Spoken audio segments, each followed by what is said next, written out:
নমস্কার প্রিয় দর্শক বন্ধুরা, ডেমোক্রেসি খবরের আড্ডা চ্যানেলে আপনাদের সবাইকে ধন্যবাদ। যে প্রতিবেদনটি আপনাদের কাছে নিয়ে আসা হয়েছে যে এই শিক্ষা দুর্নীতি মামলায় চূড়ান্ত চার্জশিট পেশ করেছে সিবিআই, সেই সিবিআই চার্জশিটে শুধুমাত্র যে প্রাক্তন মন্ত্রী শিক্ষামন্ত্রী পার্থ চট্টোপাধ্যায়ের নাম রয়েছে তা কিন্তু নয়, আরও এক আমলার নামের পাশাপাশি আরও বহুজনের নাম এবারে উঠে আসতে পারে। নিয়োগ দুর্নীতি মামলায় চূড়ান্ত চার্জশিট পেশ করল সিবিআই। সোমবার আলিপুর আদালতে 4টি চূড়ান্ত চার্জশিট পেশ করা হয়। স্কুলের নবম থেকে দশম, একাদশ থেকে দ্বাদশ, গ্রুপ সি এবং গ্রুপ ডি মামলায় 4টি চূড়ান্ত চার্জশিট পেশ করা হয়। তবে সব কয়টি চার্জশিটে রাজ্যের প্রাক্তন শিক্ষামন্ত্রী পার্থ চট্টোপাধ্যায় যে কিংপিন তার নাম সর্বত্র রয়েছে। নিয়োগ দুর্নীতি মামলায় তদন্তের একাধিক তথ্য প্রমাণ মেলার পরেই এই চার্জশিট পেশ করেছে সিবিআই। রাজ্যের শিক্ষা দুর্নীতি মামলায় চূড়ান্ত চার্জশিট যে পেশ করা হয়েছে সোমবার আদালতে, সেই 4টি চূড়ান্ত চার্জশিট পেশ করার মাধ্যমে দেখা গিয়েছে যে প্রতিটিতেই শিক্ষামন্ত্রী পার্থ চট্টোপাধ্যায়ের নাম সেখানে রয়েছে।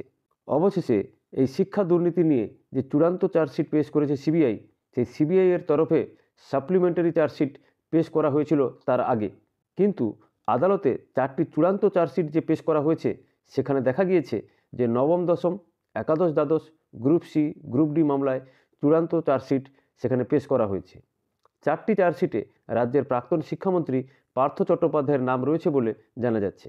রাজ্যের দীর্ঘ কয়েক বছর ধরে রাজ্য নিয়োগ দুর্নীতি মামলায় তদন্ত চালাচ্ছিল সিবিআই। একাধিক তথ্য প্রমাণ মিলেছে এই নিয়োগ দুর্নীতির ব্যাপারে। দীর্ঘদিন ধরে তদন্ত চালানোর পর এবার চূড়ান্ত চার্জশিট জমা দিয়েছে। আর সেই চূড়ান্ত চার্জশিটে একাধিক তথ্য প্রমাণের উল্লেখ করা হয়েছে বলে জানা গিয়েছে। প্রসঙ্গত 2022 সালের জুলাই মাসে নিয়োগ দুর্নীতি কাণ্ডে গ্রেপ্তার হন রাজ্যের প্রাক্তন শিক্ষামন্ত্রী পার্থ চট্টোপাধ্যায়। তাঁর ঘনিষ্ঠ অর্পিতা মুখোপাধ্যায় তিনিও গ্রেপ্তার হন। এছাড়াও নিয়োগ দুর্নীতি কাণ্ডে সিবিআইয়ের হাতে গ্রেপ্তার হয়েছেন বড়ার তৃণমূল বিধায়ক জীবন কৃষ্ণ সাহা। গত 17ই এপ্রিল গ্রেপ্তার হন তিনি। সেই বছরের 16ই সেপ্টেম্বর এসএসসি দুর্নীতি মামলায় গ্রেপ্তার করা হয় মধ্যশিক্ষা পর্ষদের প্রাক্তন সভাপতি কল্যাণময় গাঙ্গুলিকেও, যদিও পরে তিনি জামিন পান। এসএসসি প্রাক্তন উপদেষ্টা কমিটির সদস্য এসপি সিনহা অর্থাৎ শান্তিপ্রসাদ সিনহাকেও গ্রেপ্তার করা হয়েছিল। নিয়োগ দুর্নীতি কাণ্ডে চুনোপুটি থেকে রাঘব বোয়াল অনেকেই গারদের ওপারে গিয়েছে। রাজ্যের বিভিন্ন জায়গায় তদন্ত চালিয়েছে সিবিআই। একাধিক আমলা এবং শিক্ষা দপ্তরের পদস্থদের প্রচুর পরিমাণ অর্থের বিনিময়ে অযোগ্যরা চাকরি পেয়েছেন বলে অভিযোগ ওঠে। এই মামলায় নিচ থেকে উপর পর্যন্ত রাজ্যের শিক্ষা বিভাগের অনেকেই যুক্ত ছিলেন বলে অভিযোগ করা হয়। নিয়োগ দুর্নীতির মামলায় বিরুদ্ধে প্রতিবাদ জানিয়ে সরকারি চাকরি প্রার্থীরা দীর্ঘদিন ধরে অনশন চালিয়ে আসছে। প্রসঙ্গত এর আগে নবম দশমের নিয়োগ সংক্রান্ত সেই মামলার চার্জশিটে নাম ছিল 12 জনের। সেই তালিকায় ছিলেন শান্তিপ্রসাদ সিনহা, সুবীরেশ ভট্টাচার্য, অশোক সাহা, কল্যাণময় গাঙ্গুলি।